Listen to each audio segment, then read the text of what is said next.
Os nativos americanos possuíam 20 alimentos de longa duração que não precisavam de refrigeração durante tempestades, ao contrário do pânico moderno. Uma dessas maravilhas era o pemmican, que superava todas as barras de proteína contemporâneas. Feito pela mistura de carne seca de búfalo, alce ou veado com gordura animal derretida e, ocasionalmente, frutas vermelhas, esse superalimento podia durar anos sem estragar. O segredo de sua longevidade residia no processo de preparo. Primeiro, eles cortavam a carne em fatias finas e a desidratavam completamente. Depois de completamente seca, eles moíam a carne até virar pó. O componente essencial era a gordura do próprio animal, que funcionava como um conservante natural, impedindo o ar e a umidade que normalmente causam a deterioração dos alimentos. Um único quilo disso poderia sustentar um guerreiro por longos períodos. Este alimento era incrivelmente rico em energia. Uma pequena quantidade superava as calorias encontradas na maioria das refeições modernas. As tribos das planícies o valorizavam muito devido à sua conveniência para transporte a cavalo, já que todo o seu suprimento podia ser transportado de uma só vez. No entanto, o que o tornava notável era sua capacidade de nunca estragar. O segredo estava em seu estado sem água, pois as bactérias precisam de umidade para se desenvolver. Sem água e envolto em gordura, o alimento se tornava praticamente indestrutível com o tempo. Embora os sobreviventes modernos ainda preparem este prato chamado pemmican, poucos conseguiam suportar o que os nativos americanos enfrentavam diariamente. No entanto, outro alimento básico para sua sobrevivência eram os grãos de milho secos. Esses grãos formaram a base sobre a qual civilizações inteiras foram construídas. Os nativos americanos transformavam milho fresco em pepitas incrivelmente duras, que permaneciam intocadas no armazenamento por décadas. Ao contrário dos grãos de milho comuns, estes serviam como apólices de seguro para a sobrevivência. O processo de secagem era uma forma de arte que eles dominavam. O milho deve ser colhido no momento ideal, quando os grãos estiverem totalmente maduros, mas ainda não apodrecendo. Uma vez colhido, ele é espalhado em esteiras trançadas ou pendurado em feixes nas vigas para secar. Esses grãos secos são duros o suficiente para potencialmente servir como munição se as pedras acabarem. A dureza tem um propósito. Maciez significa umidade, e isso faria o milho armazenado se transformar em uma bagunça mofada durante o inverno. O armazenamento adequado é tão importante quanto a secagem. Eles os armazenam em potes de barro, com tampas herméticas ou cestas de vime, com interiores selados com piche. Algumas tribos até cavam covas de armazenamento forradas com casca e pedras. O brilho reside na versatilidade. Esses grãos duros podem ser transformados em qualquer coisa que seja necessária. Moídos para farinha de pão, cozidos inteiros para sopa, estourados no fogo para lanches crocantes. O milho devidamente seco normalmente contém menos de 14% de umidade, tornando-o inóspito para a sobrevivência de bactérias e mofo. Enquanto ponderamos se nosso cereal permanece comestível após a data de validade, esses grãos zombam completamente dessa ideia. Enquanto isso, o milho passou por uma transformação mais refinada. A inovação bioquímica da nixtamalização revolucionou a nutrição. Os nativos americanos descobriram que deixar o milho seco de molho em soluções alcalinas, normalmente feitas de cinzas de madeira, não apenas o preservava melhor, mas também o tornava mais nutritivo e fácil de digerir. As complexidades científicas por trás desse processo são surpreendentes, mesmo para os padrões atuais e a compreensão contemporânea. O tratamento alcalino dissolve as camadas externas resistentes e libera a niacina ligada, tornando-a prontamente disponível para absorção pelo nosso corpo. Em essência, os nativos americanos dominavam a bioquímica avançada muito antes que o resto do mundo entendesse por que as pessoas adoeciam por causa do milho aparentemente saudável. O processo começava com a produção meticulosa de soda cáustica a partir das cinzas de madeira, queimando madeiras nobres específicas e coletando as cinzas resultantes. Eles passavam água repetidamente pelas cinzas para criar uma solução alcalina forte com concentração ideal. Grãos de milho, frescos ou secos, eram adicionados a potes de barro com essa solução de soda cáustica. Essa mistura era aquecida e mexida com frequência, permitindo observar as cascas externas duras se soltando e descascando dos grãos. Após o cozimento, o milho era enxaguado completamente várias vezes para eliminar todos os vestígios de soda cáustica. O que restava eram grãos de canjica, mais macios e mais digeríveis, ricos em nutrientes disponíveis. Esse método de preservação oferecia benefícios significativos e de longo prazo. O milho nixtamalizado era armazenado melhor do que o milho seco comum, devido ao processo que matava bactérias e decompunha compostos que causavam ranço.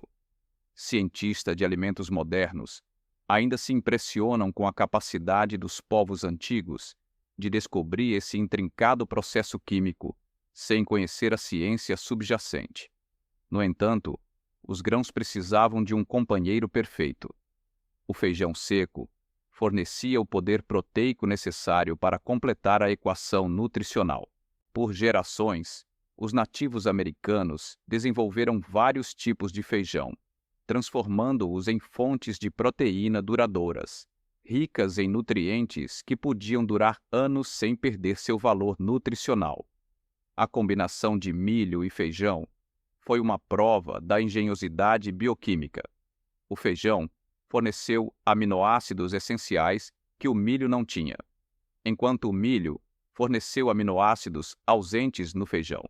Juntos, eles formaram uma proteína comparável à carne. O som dos feijões secos, se movendo dentro de suas vagens, foi essencialmente o chamado para o jantar dos nativos americanos na década seguinte. O método de processamento era simples, mas crucial. Os feijões eram espalhados em esteiras trançadas em camadas únicas, garantindo a secura completa de cada uma, para evitar mofo ou deterioração. As soluções de armazenamento variavam entre as regiões, mas frequentemente incluíam potes de barro com tampas justas e cestos trançados forrados com piche de pinho que mantinham a umidade sob controle. Poços de armazenamento subterrâneos ofereciam condições frescas e secas. Diferentes variedades de feijão tinham características únicas de armazenamento. Os feijões Tepri do Sudoeste, uma vez secos, eram quase imperecíveis. Os feijões Lima, maiores, exigiam um manuseio cuidadoso, devido a possíveis pontos ocultos de umidade. No entanto, o verdadeiro encanto se revelava quando os feijões eram imersos na panela. Os feijões bem secos absorviam água e se transformavam em um alimento macio e saboroso, com um sabor quase como se tivessem sido colhidos recentemente. Em contraste, os indivíduos contemporâneos se preocupam com a validade da proteína em pó em 2 anos, enquanto esses feijões ofereciam nutrição completa após passarem mais tempo armazenados do que algumas civilizações suportaram. Agora, enquanto os feijões oferecem proteína vegetal, a carne seca personificava a proteína portátil, fazendo com que qualquer lanche moderno para caminhadas parecesse de nível iniciante. Os nativos americanos dominavam a transformação de carne fresca em tiras de couro resistentes que resistiam a temporadas inteiras sem refrigeração, produtos químicos ou embalagens avançadas. O processo começava com a escolha dos cortes adequados. A carne seca ideal originava-se de músculos magros. A gordura era uma adversária porque estragava facilmente. Cada partícula de gordura e cartilagem era meticulosamente removida. Por mais de 4.000 anos, esses indivíduos teriam conquistado medalhas de ouro em hipotéticas competições de produção de carne seca, graças à sua habilidade e consistência excepcionais. O método de fatiar a carne era crucial. Eles a cortavam contra as fibras em tiras de cerca de 1/4 de polegada de espessura. Espessuras além desse ponto deixavam o interior úmido, enquanto cortes mais finos se desfaziam. As condições climáticas influenciavam significativamente o sucesso da produção de carne seca. O clima ideal para a secagem era caracterizado por períodos secos, com ventos constantes e luz solar abundante. Os escorredores eram estruturas engenhosas, projetadas para facilitar o fluxo de ar. A precisão no tempo era essencial. Em condições adequadas de secagem, a carne seca podia ficar pronta em 3 a 5 dias. O produto final parecia totalmente seco e produzia um som crepitante ao ser dobrado. Havia variedade nos métodos de armazenamento, mas todos visavam manter a carne seca e protegê-la de pragas. Nas grandes planícies, os sacos de par flash eram populares. A carne seca moderna tem uma vida útil de 1 ou 2 anos, enquanto a carne seca feita tradicionalmente podia durar mais do que a pessoa que a preparava. A natureza também desenvolveu seu próprio método de embalagem. Nozes em suas cascas naturais serviam como kits de sobrevivência da natureza. Nozes pecan e bolotas envoltas em casca ostentavam sistemas de preservação que ultrapassavam as embalagens modernas. A casca era o mecanismo secreto de defesa. Esses recipientes orgânicos protegiam a polpa nutritiva da noz do oxigênio, da umidade e dos insetos. Enquanto as cascas permanecessem intactas, as nozes permaneciam frescas e comestíveis. Colher nozes diretamente das árvores era semelhante a recebê-las em embalagens lacradas de fábrica, exceto que a fábrica tinha milhões de anos de evolução, e a embalagem era totalmente biodegradável. A coleta oportuna era essencial. As nozes precisavam ser colhidas imediatamente após caírem das árvores, antes que a umidade do solo penetrasse nas cascas. Nozes que haviam secado naturalmente nas árvores eram ideais para armazenamento.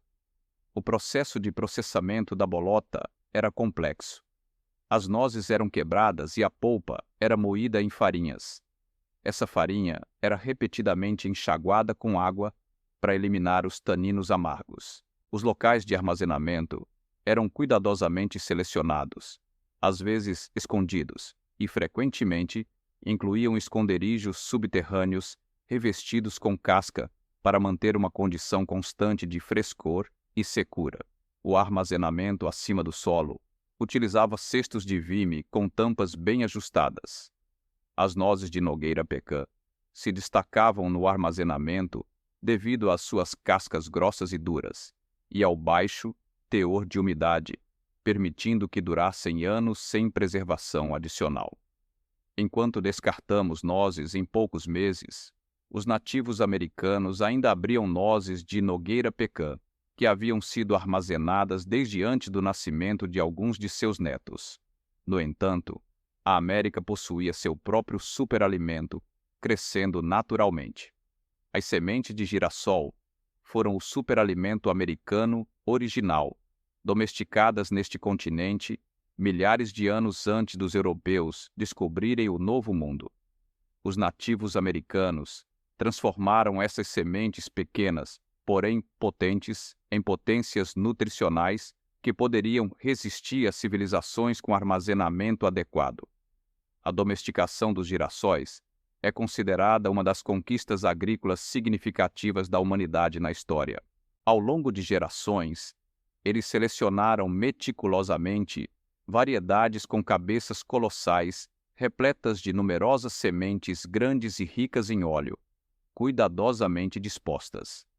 Esses girassóis eram tão engenhosamente elaborados que os tipos híbridos contemporâneos pareciam ser o resultado de um planejamento desorganizado. O momento ideal para a colheita era crucial para a alta qualidade das sementes. As cabeças de girassol precisavam atingir a maturidade, permitindo que as sementes acumulassem todo o conteúdo de óleo, mas não se tornassem maduras demais e perdessem sementes espontaneamente. O processo começava com o corte de cabeças de flores inteiras e a secagem completa em condições ideais. Uma vez secas, a extração das sementes se mostrou trabalhosa.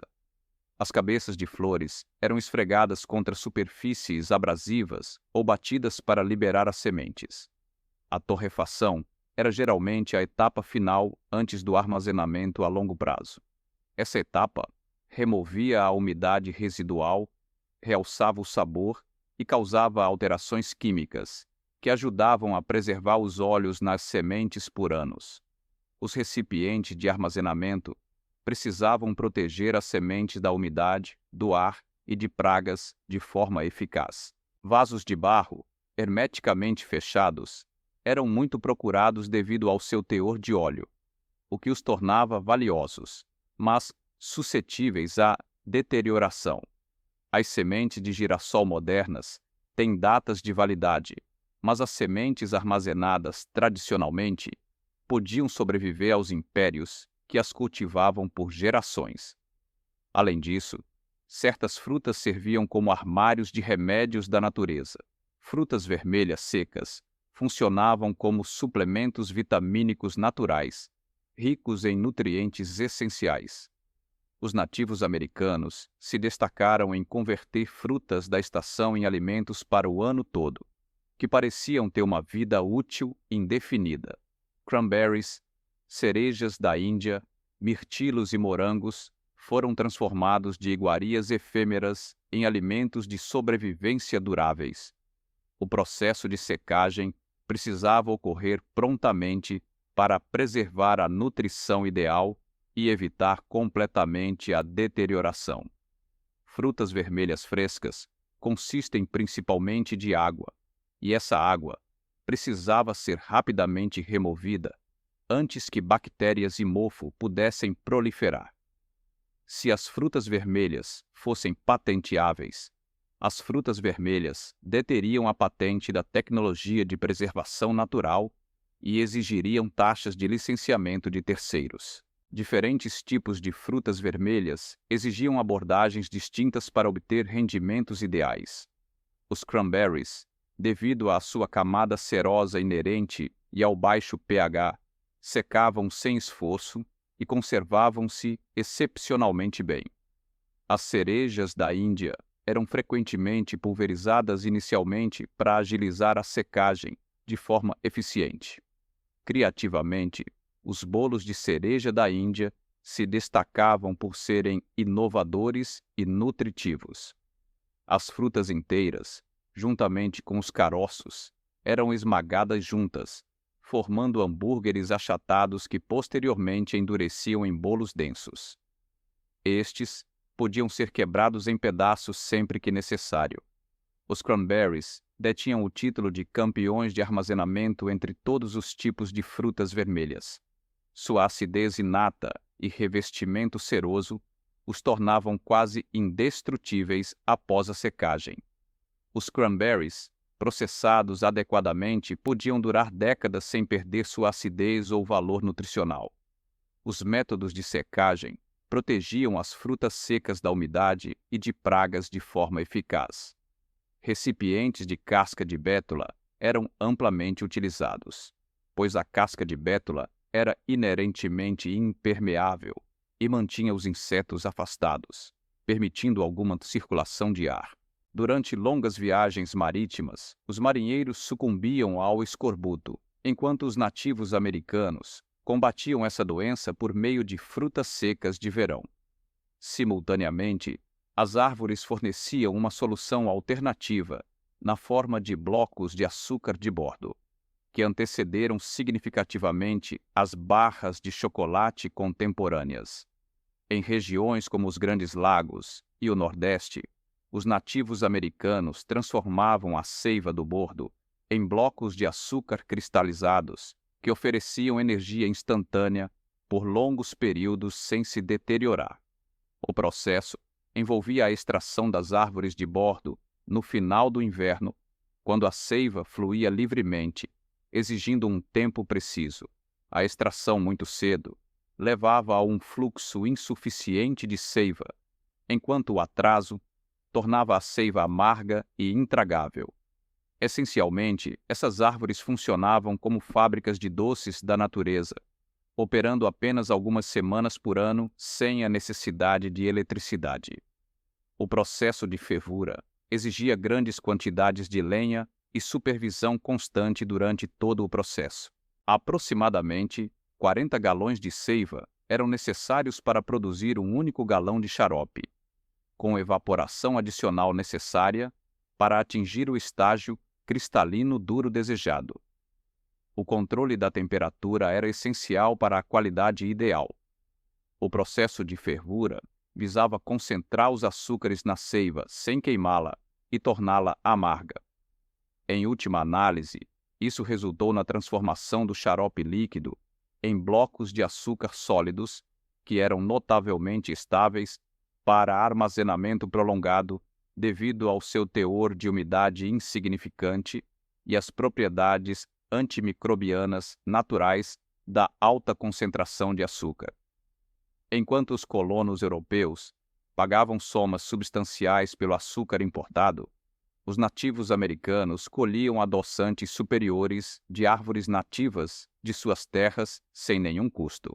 Os métodos de armazenamento incluíam embrulhar os tijolos de açúcar em casca de bétula ou mantê-los em recipientes de madeira para evitar danos por umidade e umidade. No subsolo, havia mais riquezas escondidas, nabos das pradarias, tesouros escondidos sob o solo das grandes planícies, sustentavam tribos indígenas durante os invernos mais rigorosos. Embora de aparência modesta, essas raízes resistentes se transformavam em alimento de sobrevivência altamente nutritivo, quando processadas e secas para armazenamento a longo prazo. O conhecimento do terreno e das flutuações sazonais foi essencial para localizar essas plantas selvagens espalhadas pelas grandes planícies. Suas partes acima do solo eram discretas e frequentemente esquecidas por coletores novatos, mas abaixo do solo havia uma riqueza nutricional que somente escavadores dedicados poderiam desenterrar. A colheita deve ocorrer na época ideal para o máximo valor nutricional.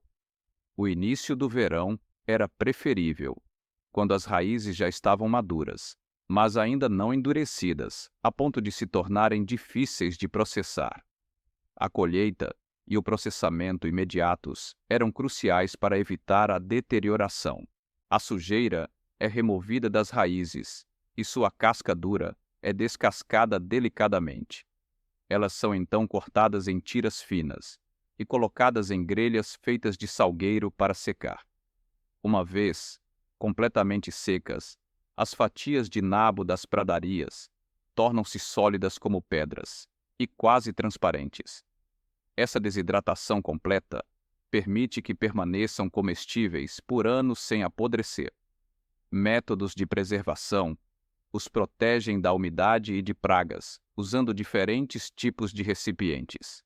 Mesmo vegetais de raiz comuns precisam de refrigeração por apenas algumas semanas, mas esses nabos das pradarias ainda são consumíveis depois de passarem mais tempo armazenados do que a vida de muitos indivíduos. O conteúdo nutricional era notável, fornecendo carboidratos, proteínas e vitaminas vitais necessárias para sustentar a vida durante invernos rigorosos. A água também continha sua própria riqueza. O arroz selvagem serviu como o grão aquático que transformou as margens dos lagos em opções de despensa para as tribos que residem na região dos Grandes Lagos. Apesar do nome, o arroz selvagem não tem parentesco com o arroz tradicional. Uma semente de grama floresce em águas rasas, oferecendo mais proteína do que a maioria dos grãos.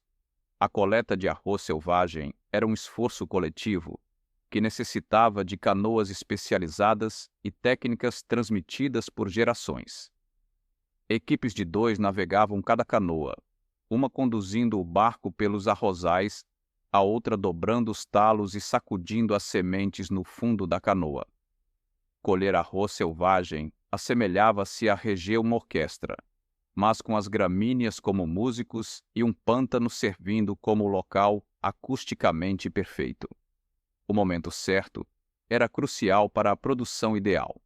Colher muito cedo e as sementes não estavam totalmente maduras, enquanto colher muito tarde significava que o arroz já havia se dispersado na água, alimentando os patos. O processamento começava instantaneamente, começando com a secagem ao sol, seguida pela torrefação meticulosa em fogueiras. O processamento tradicional envolvia descascar e pisotear o arroz em covas forradas com couro e joeirar para separar o arroz descascado da palha com eficiência. O arroz selvagem, preparado corretamente, pode durar vários anos em condições ideais de armazenamento a seco, com ênfase na manutenção da secura e proteção contra umidade e pragas. Os métodos de armazenamento preferidos incluem o uso de recipientes de casca de bétula, devido às suas qualidades impermeáveis e capacidade de afastar pragas. Este grão oferece vantagens nutricionais consideráveis, ostentando mais proteína do que as variedades comuns de arroz. Ao contrário de outros grãos que exigem vigilância contínua contra a umidade e pragas, o arroz selvagem parece não ser afetado pelas dificuldades de armazenamento e mantém sua qualidade por um período mais longo em comparação com os recipientes que o abrigam. Por outro lado, as cerejas engasgadas exigiram uma abordagem distinta no preparo. O resultado foram os bolos de cereja engasgada, um precursor dos lanches contemporâneos que pareciam notavelmente rudimentares. Esses blocos densos e ricos em nutrientes transformaram cerejas selvagens ácidas em um sustento doce e duradouro, capaz de fornecer vitaminas vitais por longos períodos sem refrigeração. O processo começou com a coleta de cerejas engasgadas maduras, porém firmes, no momento ideal. Esses bolos eram especiais devido ao seu aproveitamento completo. Frutas vermelhas, caroços e todos os componentes da fruta combinados. Pense nisso como a primeira barra energética, envolta não em embalagens sofisticadas, mas em determinação bruta e sabedoria tradicional, transmitida meticulosamente. A moagem precisava ser extensa, porém comedida, para obter os melhores resultados. Uma vez moída, a mistura era moldada em bolos achatados com aproximadamente 2,5 cm de espessura, depois espalhados sobre folhas de casca limpa, para secar lentamente. O tempo de secagem variava dependendo das condições climáticas e dos níveis de umidade, às vezes levando semanas. Os bolos acabados eram duros como pedra, estalando com estalos agudos ao quebrar. Eles apresentavam uma tonalidade escura, quase preta, devido aos caroços esmagados e aos sucos intensificados. O armazenamento adequado exigia proteção contra umidade e insetos, usando vários métodos.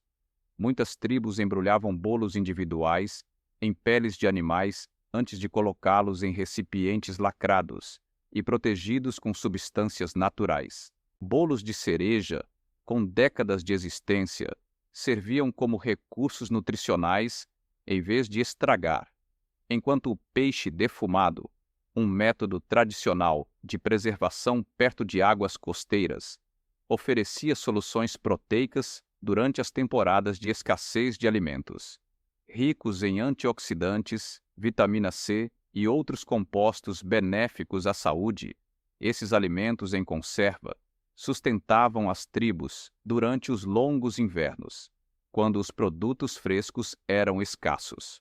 O processo de defumação não só prevenia a deterioração, como também realçava o sabor e prolongava a vida útil por meses ou até anos. A seleção cuidadosa do peixe durante as temporadas de pico, seguida de processamento rápido e limpeza completa, eram essenciais para manter a qualidade e prevenir a deterioração. Dada a escolha, o peixe poderia optar por ser defumado pelos nativos americanos em vez de transformado em palitos de peixe contemporâneos. O processo de defumação foi habilmente projetado para produzir os melhores resultados. As grades mantinham os pedaços de peixe a uma distância ideal de fogueiras de queima lenta, garantindo uma fumaça constante sem calor excessivo. O objetivo era secar e temperar o peixe corretamente. Manter o controle da temperatura era essencial para a preservação bem-sucedida. O superaquecimento resultaria em cozimento em vez de secagem, enquanto temperaturas mais baixas prolongavam o processo de secagem, permitindo que as bactérias se multiplicassem excessivamente. O procedimento de defumação podia durar de vários dias a semanas, dependendo das condições. Após a defumação, o peixe ficava duro por fora, mas flexível por dentro, com a dureza externa protegendo os nutrientes e inibindo o crescimento bacteriano que poderia causar deterioração ao longo do tempo. O peixe defumado contemporâneo necessita de refrigeração e tem uma vida útil limitada a semanas, enquanto o peixe defumado tradicional pode sobreviver mais do que as redes usadas para sua captura. A abundância do oceano se estendia além dos peixes, com mexilhões e ameijoas secos, transformando riquezas costeiras em proteínas portáteis, que viajavam extensivamente para o interior e permaneciam comestíveis por anos sem se deteriorar. Esses moluscos ofereciam nutrição concentrada altamente valiosa para tribos do interior que eram privadas de recursos oceânicos, servindo como um suprimento de alimento de emergência não perecível, que deixaria os preparadores contemporâneos invejosos das habilidades das tribos costeiras. A colheita exigia conhecimento dos padrões das marés e dos ciclos sazonais para tempos de coleta ideais, e o processamento imediato era crucial após a colheita devido à rápida deterioração dos moluscos frescos em condições quentes. A carne era cuidadosamente removida das conchas, e a limpeza era uma tarefa trabalhosa que exigia atenção meticulosa aos detalhes. A remoção completa de todos os fragmentos de conchas e detritos era essencial. A fervura geralmente servia como método inicial de preservação para eliminar bactérias e iniciar o processo de preservação com eficiência. Após a fervura, a carne de marisco era disposta em grades de secagem, facilitando a circulação de ar ao redor de cada peça para uma secagem uniforme.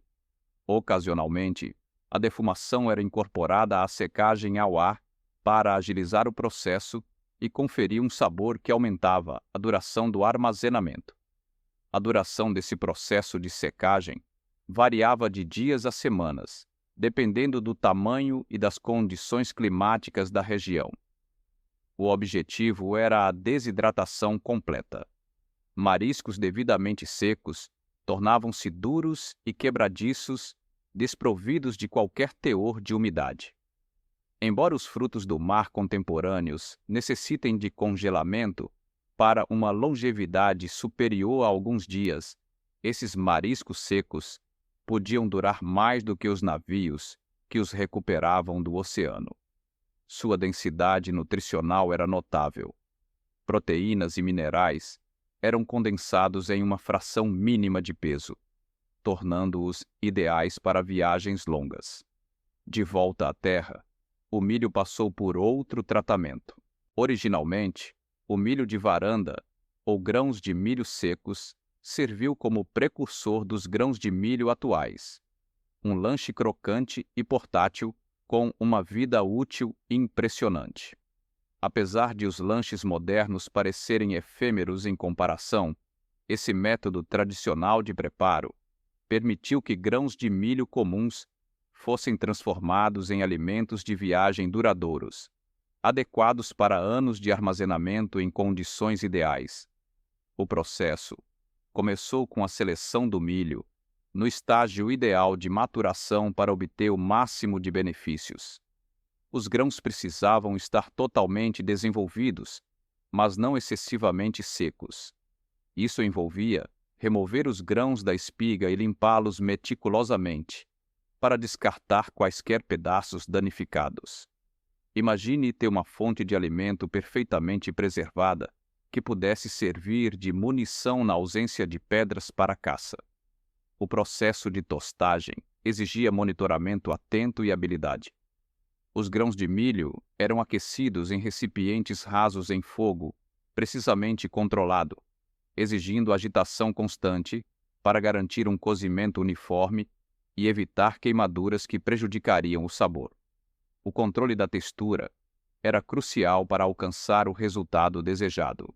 Os níveis de calor devem ser controlados com precisão para expelir a umidade, alcançando uma consistência crocante sem queimar ou amargar. O armazenamento adequado exige manter o milho tostado completamente seco e protegido da umidade, usando recipientes especializados com tampas herméticas para preservação bem-sucedida a longo prazo e prevenção de deterioração. Embora os salgadinhos de milho contenham conservantes e datas de validade, o milho bem tostado pode durar mais do que as civilizações que o criaram inicialmente. As vantagens nutricionais justificam esse esforço extensivo. É excepcionalmente denso em calorias e fornece energia prolongada para indivíduos que caminham sem parar por horas. O processamento de grãos em farinha abre uma infinidade de possibilidades. A farinha moída, como uma forma primitiva de farinha, alimentou continentes antes que o trigo ascendesse ao domínio global dos grãos. Os antigos nativos americanos transformavam milho, bolotas e outros grãos em pó fino, usando pilões e almofarizes de granito resistentes, ferramentas passadas de geração em geração. Esses processadores de alimentos da época eram duráveis, funcionavam sem eletricidade e raramente quebravam. O trabalho de moagem era trabalhoso, exigindo habilidade e paciência de profissionais qualificados para criar texturas variadas para diversos fins. A peneiração da farinha em diferentes graus era feita usando cestos com diferentes tamanhos de malha, cada um para usos específicos. Para proteger as refeições da umidade, insetos e roedores, eles precisavam de recipientes de armazenamento adequados. Grãos moídos são mais suscetíveis a problemas devido à maior exposição da superfície durante a moagem. No entanto, quando preparados e preservados corretamente, podem durar longos períodos sem se deteriorar em condições ideais, muitas vezes durando mais do que a existência de culturas inteiras. Sua consistência fina os torna altamente adaptáveis em diversas aplicações culinárias, como serem misturados com água para pão rápido ou incorporados em sopas como espessante. Em contraste com a farinha contemporânea, com datas de validade e requisitos específicos de armazenamento, os grãos moídos tradicionais continuam a produzir pães excelentes mesmo após longos períodos de armazenamento.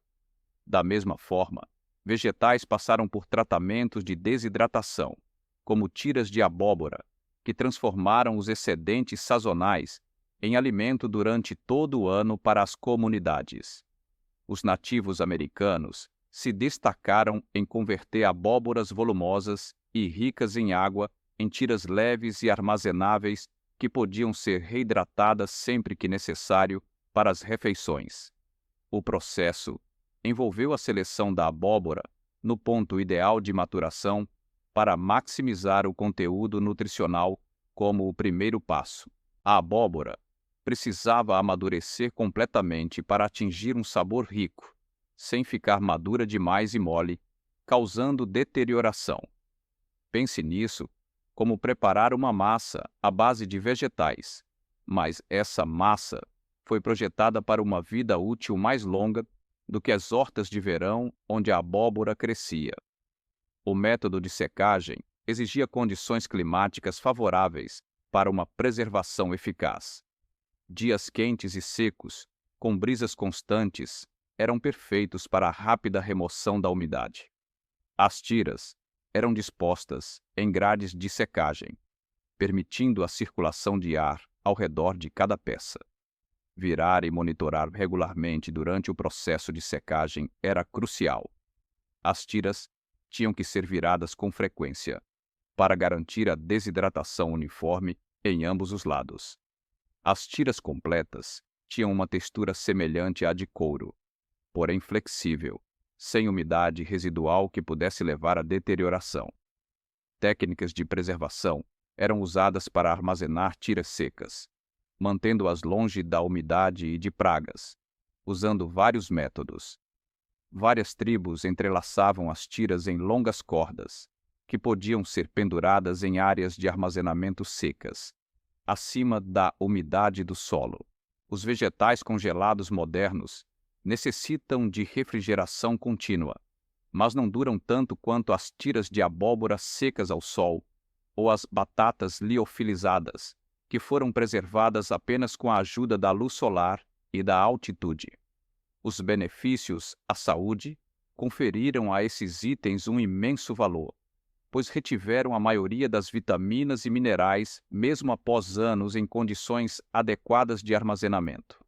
Locais de alta altitude ofereciam chances excepcionais de preservação. O milagre da preservação em alta altitude residia nas batatas liofilizadas, que transformaram tubérculos de montanha em alimentos praticamente indestrutíveis, utilizando apenas temperaturas congelantes e excepcional proficiência em engenharia. Esse antigo método de liofilização produziu batatas capazes de durar décadas quando armazenadas corretamente em condições secas, longe da umidade. O processo capitalizou as condições únicas das montanhas, onde as batatas se solidificavam durante as noites frias e descongelavam naturalmente durante os dias quentes, removendo assim a umidade sem cozinhar a polpa da batata ou comprometer o valor nutricional. Um milênio antes dos métodos laboratoriais contemporâneos, tribos das montanhas desenvolveram a técnica de liofilização. O processo começava com a seleção de batatas totalmente maduras, que eram limpas, mas mantidas intactas durante o procedimento inicial de congelamento nas condições mais frias do inverno. O congelamento ocorria durante a parte mais fria do inverno, quando as temperaturas abaixo de zero persistiam por vários dias consecutivos. Uma vez solidamente congeladas, as batatas eram esmagadas para romper as paredes celulares e liberar os cristais de gelo presos. O tempo era crucial para esta etapa.